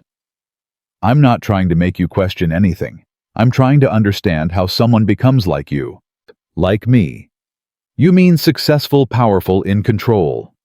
I mean cruel. I mean empty. I mean so broken inside that the only way you can feel anything is by hurting other people. Victoria's hand came up. Fast. The same slap she'd tried in the restaurant. But this time Marcus didn't stop it. He let it connect. The sound echoed through the office. His cheek stung. He didn't react. Feel better? He asked quietly. Victoria stared at him. Her hand was still raised. Her breathing was ragged. You let me hit you? Yes. Why? Because it doesn't matter. You can hit me all you want, Ms. Chen. You can take my job. You can take my money. You can even take my freedom. Marcus met her eyes. But you can't take who I am. And that's what really drives you crazy, isn't it? Not that I blocked your slap in that restaurant, but that I looked at you, all your money, all your power, all your success, and I wasn't impressed. Victoria's face contorted. Something ugly surfaced. Something that had been hiding behind the masks and the makeup and the carefully crafted image. You should be impressed. You should be terrified. Why? Because you can make phone calls. Because you can file false reports. Because you can pay people to lie for you. Marcus shook his head. I've faced enemies who wanted to kill me, Ms. Chen. Real enemies. Enemies who shot at me. Enemies who planted bombs under my convoy. Enemies who didn't care about money or power, they just wanted me dead. So you're not scary, you're just sad. A sad, lonely woman who has everything except the one thing she actually wants. And what's that? Respect. Real respect. Not the kind you buy or threaten out of people. The kind you earn. The kind that my daughter gives me every night when she hugs me and tells me I'm her hero. Marcus's voice softened. When's the last time anyone looked at you like that? Victoria? When's the last time anyone loved you for who you are instead of what you can give them? Victoria's mask shattered. Shut up! She grabbed her glass and hurled it at the wall. It exploded in a shower of crystal and scotch. You don't know anything about me. You don't know what I've sacrificed, what I've given up, I built an empire from nothing. I turned a stupid idea into a company worth billions. And you're nobody. You're a servant. You exist to pour drinks and clean up messes and disappear when you're not needed. And yet here I am, in your office, in your kingdom, and you're the one who's falling apart." Victoria lunged at him. Gerald moved to intervene, but she shoved him aside. "I will destroy you. I will take everything. Your daughter will never see you again. I'll make sure she grows up thinking her father abandoned her. You'll what?" Marcus's voice was calm, almost gentle. "File another false report, bribe another judge, pay off another cop. You've been doing that for years, Victoria. It's all in the files." Victoria froze. "What files?" "The files Angela Joe gave me." The color drained from Victoria's face. "Angela? Your former VP, the one you humiliated and fired 3 years ago. The one who's been collecting evidence ever since." Marcus smiled. It wasn't a kind smile. "She kept everything, Victoria. The emails, the phone records, the payoffs, the settlements. Sandra Mitchell's statement about what you did to her children. That's inadmissible. She signed an NDA. NDAs don't cover criminal activity. And what you did to Sandra Mitchell, what you did to my daughter, that's criminal. You can't prove anything." "Can't I?" Marcus touched his chest. "This whole conversation has been recorded. Everything you just said. The slap. The confession about the CPS report. Your threats against my daughter." Victoria's eyes went wide. "You're wearing a wire." "I'm wearing a wire." "That's illegal." "You can't." "One-party consent." "Ms. Chen, in this state I only need my own permission to record a conversation I'm participating in. Your lawyers should have told you that." Victoria stumbled backward. Her legs hit the desk. She grabbed it for support. Gerald, do something." Gerald Huang hadn't moved. His face was pale. "I'm not going to prison for you, Victoria." "What?" "This is over. Whatever you paid me, it's not worth this." "You coward!" "Call me whatever you want. I'm leaving." Gerald walked toward the door. Victoria grabbed his arm. "If you walk out that door, I'll destroy you too. I'll tell everyone you were the one who filed the false CPS report, who paid off the judges, who bribed the cops." Gerald shook his head. "I kept records too." "Victoria, insurance. You taught me that." He pulled his arm free, walked out without looking back. Victoria stood alone in her corner office. Her kingdom of lights spread out behind her, her empire crumbling around her. "This isn't over," she said. But her voice was shaking. "Yes, it is." Marcus pulled out his phone. "The recording is already uploading. By the time you call your lawyers, it'll be everywhere. Every news station, every social media platform, every person who ever doubted whether you were really the villain everyone said you were. I'll say it was edited, deep-faked. You can try. But there are people outside this building right now, Victoria. Reporters, witnesses, federal agents." "Federal? The FBI has been investigating you for 3 years. Wire fraud, tax evasion, witness tampering. They never had enough evidence to move forward." Marcus walked toward the door. "Now they do." "Wait." Victoria's voice was desperate now, broken. "Wait. We can make a deal. I'll drop the lawsuit. I'll make the CPS case go away. Your daughter can come home tonight. I'll give you money, $1 million, $5 million, whatever you want. Just, please." Marcus stopped at the door, turned around. "You still don't get it, do you?" "Get what?" This was never about money. It was never about winning. It was about one thing and one thing only. "What?" "My daughter asked me once what I would do if someone hurt her. You know what I told her?" Marcus's eyes were hard, unforgiving. "I told her that her daddy would walk through fire to keep her safe, that nothing and no one would ever stop me from protecting her, that I would fight until my last breath to make sure she was okay. I can still." You took my daughter Victoria. You made her cry. You made her think her father couldn't protect her." Marcus shook his head. "There's no deal that fixes that.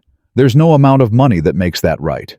The only thing that makes it right is you facing consequences for once in your miserable life." He walked out. Behind him, Victoria Chen began to scream. The elevator doors opened. Marcus stepped inside. Pressed the button for the lobby. As the doors closed, he heard her voice growing fainter. "This isn't over. Do you hear me? This isn't." Then silence. Marcus leaned against the elevator wall, closed his eyes, breathed. His phone buzzed. Frank's voice in his ear. "We got everything, Marcus. Everything. The feds are moving in now." "And Lily?" "Patricia Holmes is on her way to the foster facility. Your daughter will be home within the hour." Marcus's legs gave out. He slid down the elevator wall, sat on the floor. "Marcus, you okay?" "Yeah." His voice was hoarse. "Yeah, I'm okay." The elevator reached the lobby. The doors opened. A wall of cameras and microphones greeted him. Reporters shouting questions. Flashbulbs exploding. "Marcus, Marcus, what happened up there? Is it true the FBI is arresting Victoria Chen? What does this mean for your lawsuit?" Marcus pushed through the crowd. Didn't answer. Couldn't answer. Frank was waiting by the van. He grabbed Marcus's arm, pulled him inside. "Let's go get your daughter." The drive to the foster facility took 20 minutes, the longest 20 minutes of Marcus's life. When they arrived, Patricia Holmes was standing outside with a small figure beside her. Lily. Marcus was out of the van before it stopped moving. "Daddy!" She ran to him. He caught her, lifted her, held her so tight that the world disappeared. There was nothing but her arms around his neck, her voice in his ear, her heart beating against his. "I knew you'd come," she whispered. "I knew you'd save me." "Always, baby. Always." "Can we go home now?" "Yeah, sweetheart. We can go home." He carried her to the van. Didn't put her down. Couldn't put her down. Frank drove. Angela sat in the passenger seat. Nobody spoke. Lily fell asleep in Marcus's arms before they reached the apartment. Her stuffed elephant recovered from the foster facility tucked under her chin. When they pulled up to the building, the crowd had changed. No more reporters shouting questions. Instead, neighbors, friends, strangers who'd seen the video and wanted to show their support. Someone had hung a banner across the entrance, "Welcome home, Lily." Marcus carried her upstairs, laid her in her bed, tucked her in. "I love you, Daddy," she murmured. "I love you too, baby girl. More than anything." He sat beside her bed until her breathing deepened, until he was sure she was safe, until the nightmare was finally over. Then he walked to the kitchen, sat down at the table, put his head in his hands. Frank found him there. "It's all over the news," Frank said quietly. "Victoria Chen was arrested 30 minutes ago. Charges include filing false reports, wire fraud, witness tampering, and about a dozen other things the feds have been building for years." Good. The video of her confession is everywhere. 20 million views and climbing. Good. The lawsuit against you has been dropped. Her lawyers are already distancing themselves. Good. Frank sat down across from him. "How are you doing, Marcus, really?" Marcus lifted his head. His eyes were red, exhausted, but something else was there too. Something that looked like peace. "I got my daughter back. That's all that matters." "You did more than that. You took down someone who's been hurting people for decades. You showed the world that money and power don't make you untouchable." "I didn't do it alone." "No, you didn't. But you stood up when everyone else was too scared to." Frank leaned forward. "I've known a lot of soldiers in my time, Marcus. A lot of men who were brave in combat. But what you did these past few days, that took a different kind of courage. The kind that doesn't come with medals or parades. The kind that just comes from being a good man." Marcus didn't know what to say. "What happens now?" he finally asked. "Now you rest. You heal. You spend time with your daughter." Frank smiled. "And the GoFundMe money, all 2 million of it goes into a trust for Lily's medical care. You'll never have to work double shifts again." 2 million. It kept growing while we were busy. Turns out a lot of people wanted to see Victoria Chen fall. Marcus shook his head. "I can't accept that. I didn't do this for money." "You didn't do it for yourself at all. That's exactly why people want to help." Frank stood up. "Get some sleep, Marcus. Tomorrow's going to be busy. Interviews, lawyers, all the things you hate. But tonight, just be with your daughter." "Frank." "Yeah. Thank you. For everything." Frank paused at the door. "You don't have to thank me. Your father-in-law saved my life in Vietnam. Helping his son-in-law is the least I could do." Marcus froze. "You knew Sarah's father." "Lieutenant James Crawford, 3rd Battalion. He pulled me out of a burning helicopter in '71. Frank's eyes were distant. "He died 2 years later. But before he did, he made me promise to look after his family. I've been watching from a distance ever since, waiting for the right moment to step in." "Why didn't you tell me?" "Because you didn't need me. Not until now." Frank opened the door. "Sarah married a good man, Marcus. James would have been proud." He left. Marcus sat alone in his kitchen, thinking about his wife, about her father, about the invisible threads that connected people across years and decades and wars. He got up, walked to Lily's room, stood in the doorway. She was sleeping peacefully. No nightmares, no tears. Just the quiet breathing of a child who knew she was safe. Marcus leaned against the doorframe, watched her sleep. Tomorrow there would be interviews, lawyers, the complicated business of rebuilding a life that had been torn apart. But tonight, there was only this: his daughter, his home, his peace. 3 months later, Marcus stood in a courtroom and watched Victoria Chen receive her sentence. 15 years in federal prison, no possibility of early release. She didn't look at him as the judge read the verdict, didn't acknowledge the crowd of her former victims who had come to watch, just stared straight ahead, her face a mask of stone. As the bailiffs led her away, she finally turned. Their eyes met. Marcus saw nothing there. No anger, no remorse, just emptiness. She'd spent her whole life accumulating power, crushing anyone who got in her way, building an empire on the backs of people she'd destroyed. And in the end, she'd lost everything to a waiter who refused to kneel. Outside the courthouse, reporters swarmed. Cameras flashed. Questions were shouted. Marcus said nothing, just walked to where Frank was waiting. "It's over," Frank said. "Yeah, it is." "How do you feel?" Marcus thought about it. Thought about everything that had happened since that night at Marone's. The video, the viral moment, the crowds, the fear, the fight. "I feel tired," he finally said. "But good tired. The kind of tired you feel when you've done something that matters." "You did more than something that matters. You changed things, Marcus. People are talking about workers' rights, about how the wealthy abuse their power, about what happens when ordinary people stand up. I'm not a symbol. I'm just a guy who wanted to protect his daughter. Sometimes that's the most powerful symbol there is." Lily was waiting at home. Maria had baked a cake chocolate, her favorite. The apartment was filled with balloons and a banner that said, "Daddy's a hero." Marcus scooped her up, spun her around. "Daddy, you're squishing me." "Sorry, baby. I just missed you. You were only gone for 3 hours. Felt longer." They ate cake. They watched cartoons.